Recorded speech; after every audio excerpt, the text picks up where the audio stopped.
Somalia, a hot, dry country. The people of Somalia respect this harsh terrain and sustain life from its meager resources. What seems barren to outsiders, the Somalis regard as a blessed land teeming with camel herds. Somalia belongs to its people. Its pastures are a gift from God to all Somalis.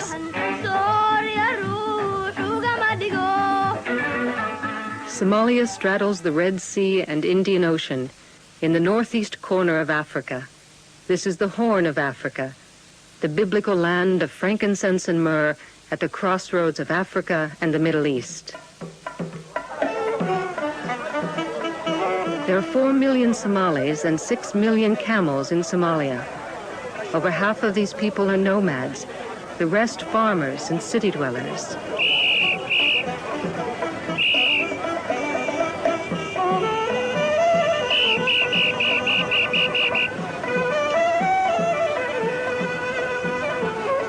It is a country of contrasts. Until 1972, the Somali language was unwritten. But words have always been at the heart of the culture.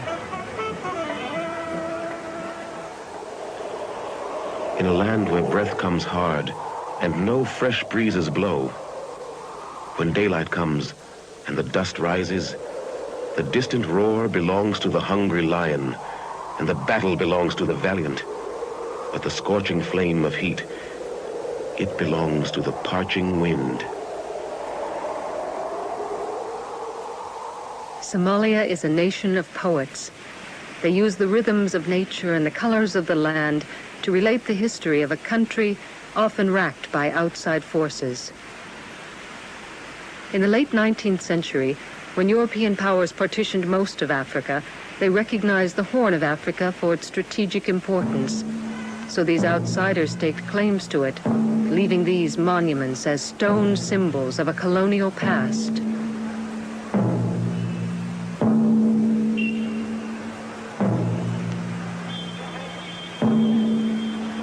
In the Horn, Britain, Italy, and France joined the ancient African empire of Ethiopia in dividing up vital Somali grazing lands. For Somalia, the time is ripe for someone to lead this nomadic society, suddenly faced with intruders intent on colonizing them.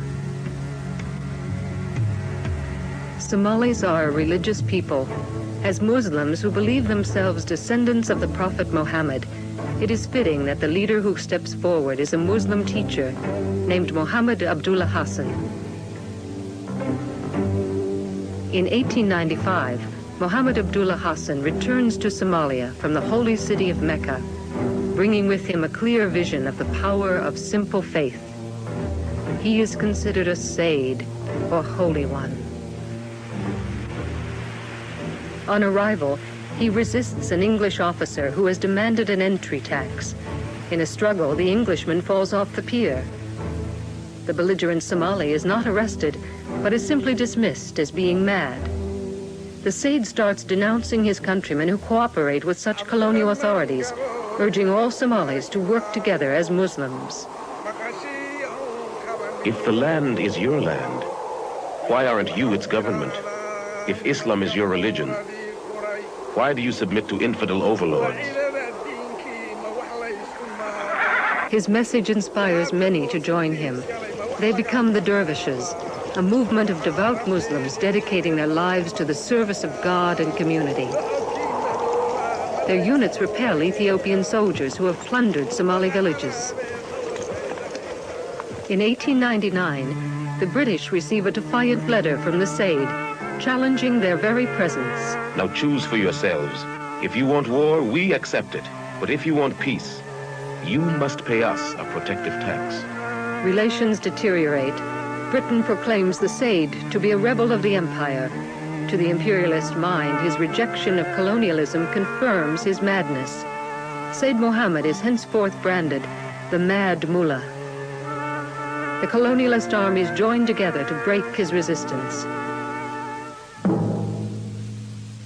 British mount numerous expeditions against the Somali dervishes, mobilizing a multinational force of Asians, Europeans, and other Africans. Both sides suffer heavy casualties. A stalemate results. The Mad Mullah makes headlines in Britain.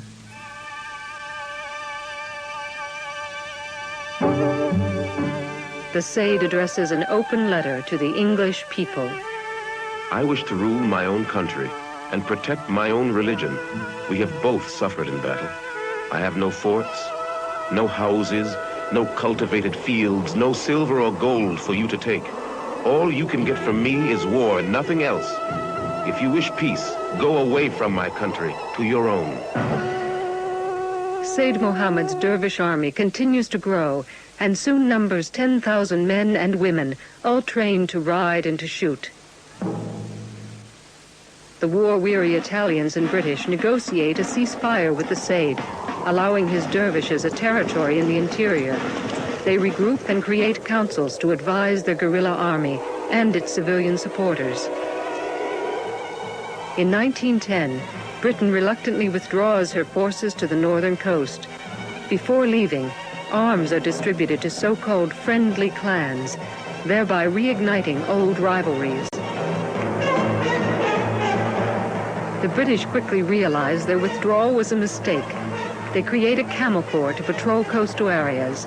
In 1913, its commander, Captain Richard Corfield, disobeys orders and leads an attack against the dervishes. Corfield is killed, his forces annihilated. Said Mohammed commemorated the dervish victory with a poem. You have died, Corfield, and are no longer in this world. A merciless journey was your portion. In that other world, tell your companions how God tried you, and say how the dervishes were like thunderbolts of a storm, rumbling and roaring. The dervishes abandon their guerrilla tactics, building a network of fortresses to establish the territory of their state. This political strategy makes them immobile. Military roles are reversed. The dervish structures become fixed targets. After World War I, the British vow to crush the Said's movement quickly and economically. In 1920, a major expedition combining air, ground, and naval forces is dispatched to Africa with the Air Force in command. For the first time in history, air power will determine military strategy. Air Vice Marshal John Gray remembers. In previous encounters with the British, he'd always had the advantage of extreme mobility. He could move about that country so easily and quickly. The aeroplane reversed that, and we had the initiative, which was quite a new thing. The target is the dervish headquarters at Taleh. We'd got the Mad Mullah bottled up in this fort and bombed it. I think we did probably a fair amount of damage. The Said curses the planes. Vultures hovering over my head, eager to dip their filthy beaks into my body. Anyway, the Mad Mullah was not so easily caught. He waited for a few days. He watched what was going on around him. He noticed that the Camel Corps watered their camels early every morning, and their horses. And whilst they were busily engaged in doing this one morning, he and about 30 of his headmen on ponies escaped out to the other side of the fort and made a dash for it. So that was the end, really the end of the little war. Though the dervish troops had been dispersed and the forts were left in ruins, that so-called Little War had laid the foundation for the modern Somali state and established Said Mohammed as its father. Said Mohammed articulated Somali beliefs with a poetic power that inspired his people. Today, at the National Theatre, dervish history is reenacted. oga kaliilede ali haradan noo buuxin jiray kuma harati. For Somalis, poetry is a public art, the expression of their culture, valued above all else.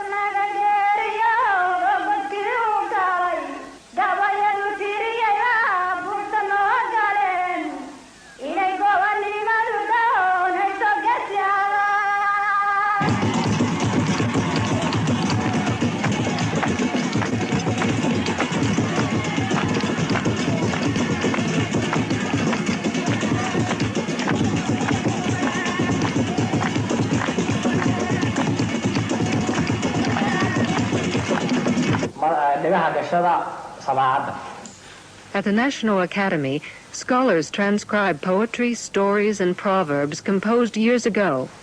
This project is especially important since Somalia adopted the Latin alphabet for its language just in 1972. Poems which for generations were known only by heart can now be preserved in the written Somali script. That language is also used for public administration, law, and especially education, where great changes have occurred in recent years.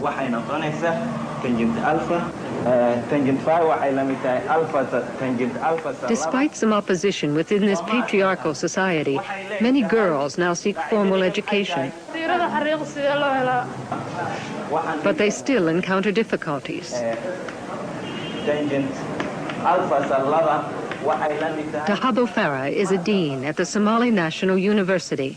In the Somali society, it's very important for a woman to get married because it's very difficult for a woman to live as an independent person. There is this pressure, and they are not encouraged generally to, be educated.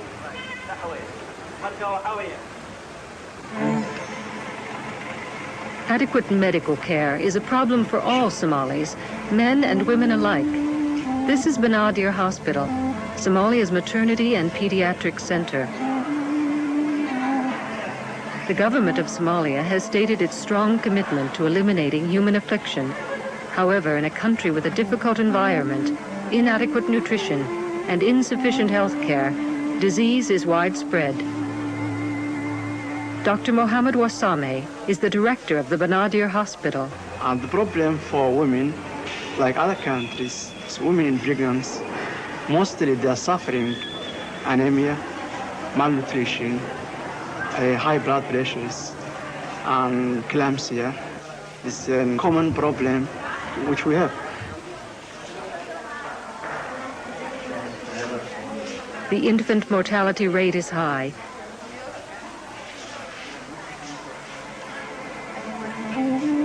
Even though much progress has been made with the help of the doctors of many nationalities who work here, and the extent of medical care now reaches beyond city limits, Somalia still faces enormous medical problems.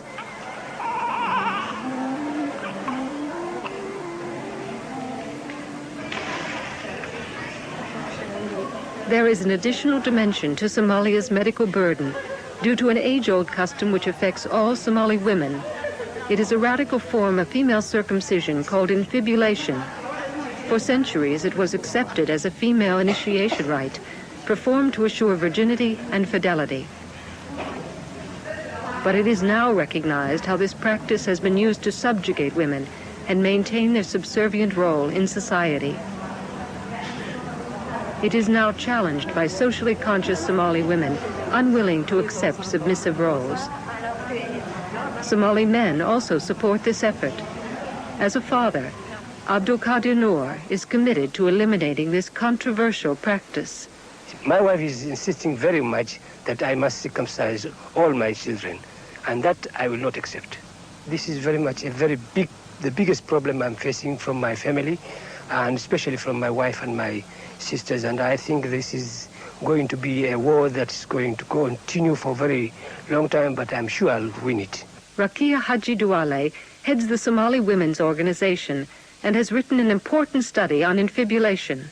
Without circumcision, the girl will not be accepted by the society.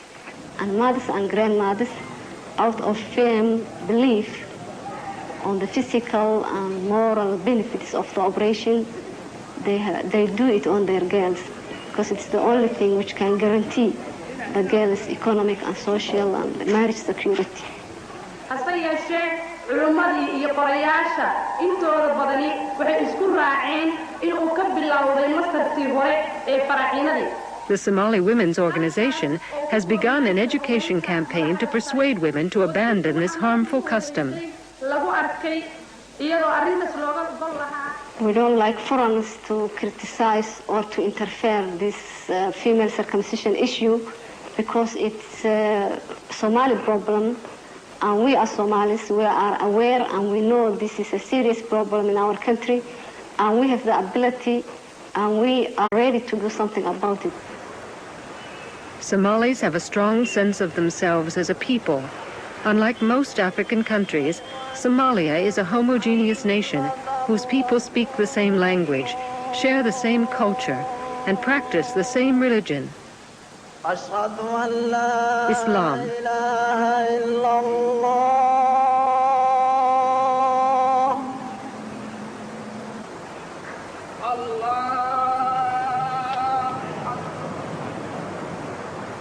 غير المغضوب عليهم ولا الضالين.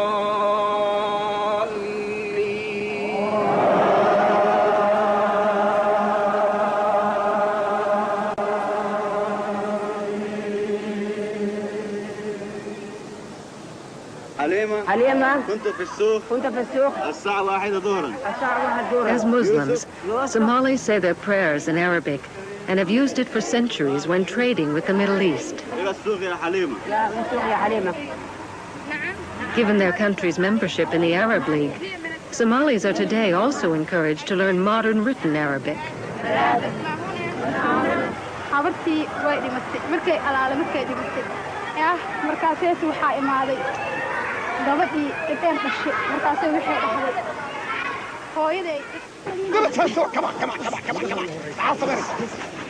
National service is part of the responsibility that every Somali has.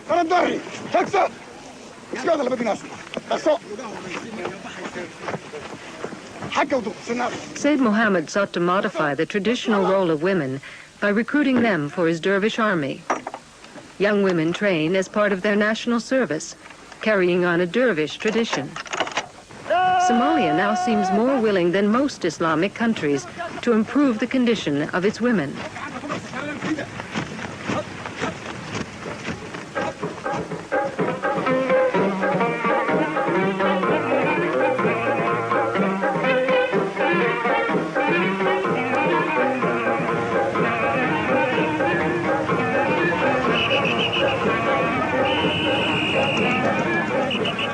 The Somali capital is Mogadishu, seat of the government led by military men who took power in 1969. Somalia is an underdeveloped country, struggling to shake off the legacy of colonialism.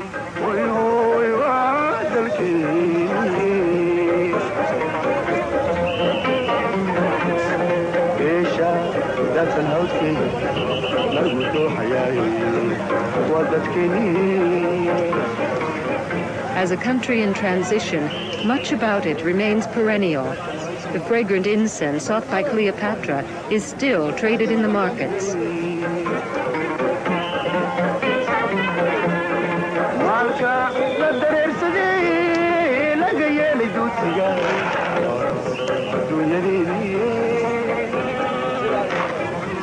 Nomadic people travel lightly because people on the move have little use for bulky goods. They must carry only what is essential. In a society built on a nomadic culture, the spoken word, the lightest of baggage, has the strongest tradition. Radio Mogadishu broadcasts news, politics, and social commentary. Its airwaves regularly carry Somali poetry. Memorable verse from the past and the words of contemporary poets in the tradition of Sayyid Muhammad Abdullah Hassan.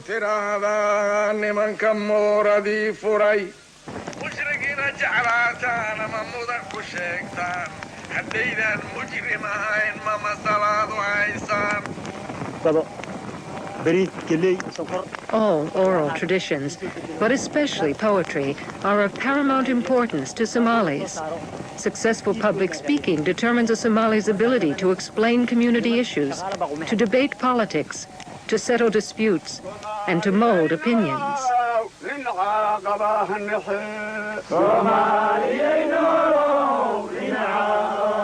Poetry teaches Somalis who they are, where they come from, where they are going. It makes them laugh. It helps them remember. More than a refined art, poetry is essential for their cultural survival. The Somali population, as in the days of the dervishes, remains primarily nomadic. Mohammed Musa Awala is project director of the Somali National Range Agency. Nomadic life, in actual fact, is a life that's dictated by the environment. It's very harsh, and it's actually harsher than many people expect. It's much more harsher than many people think.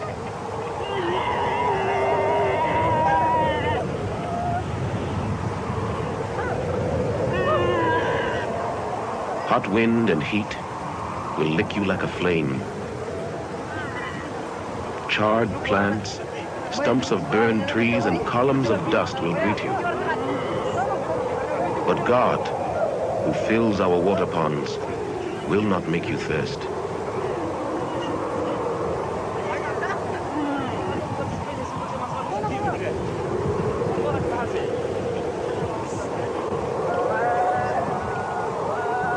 Somali nomads travel hundreds of miles each year across extensive rangelands, moving from streams and salt pans to sparse pastures. Some vital grazing areas remain, however, within the boundaries of Ethiopia, causing border conflicts and tense relations.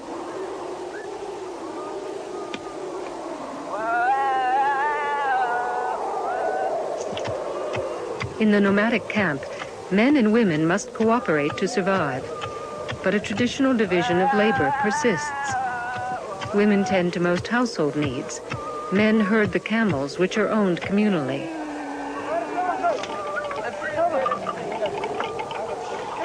For Somalis, the camel is wealth, the carrier of goods, the provider of life.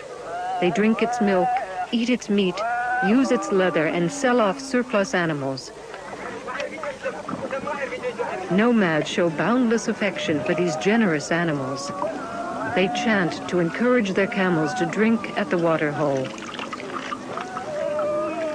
They are all here, ready. They belong to us. How splendid and useful they are. And they are standing ready. You will be cooled. Come forward slowly. Put your mouth to it with blessing. It is devoid of evil.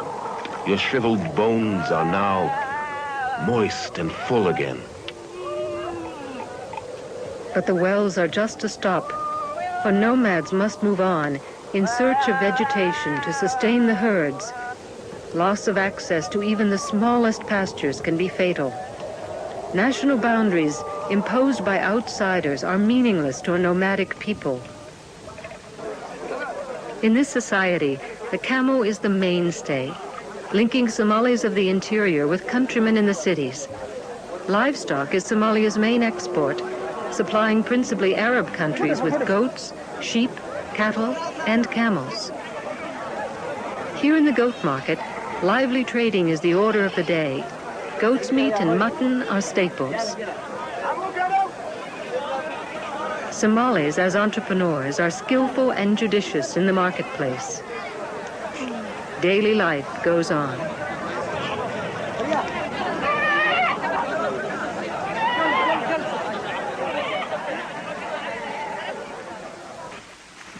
Somalia, by reason of its location, has been coveted by foreigners. Today, still at war with neighboring Ethiopia over Somali grazing lands, it struggles to resettle 500,000 refugees displaced by the fighting. Somalia suffers from drought cycles and an unstable environment. Life depends on scarce water. Its millions of camels, goats, and sheep exhaust the land. With the oil-rich Middle East nearby, the Horn of Africa, once partitioned by colonialists, is today an object of political and military maneuvering by superpowers. And yet, these hardy, fiercely independent survivors are beholden to no one. The legacy of Sayyid Muhammad lives on in his people, reminding the world never to take them for granted. For as it was said of the dervishes, no one ever broke their spirit. Now you depart through places steeped in heat, but in that scorching heat that parches the throat and sears the flesh, may God in his compassion let you find that great bowed tree that will protect and shade you.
This program was made possible by a grant from the National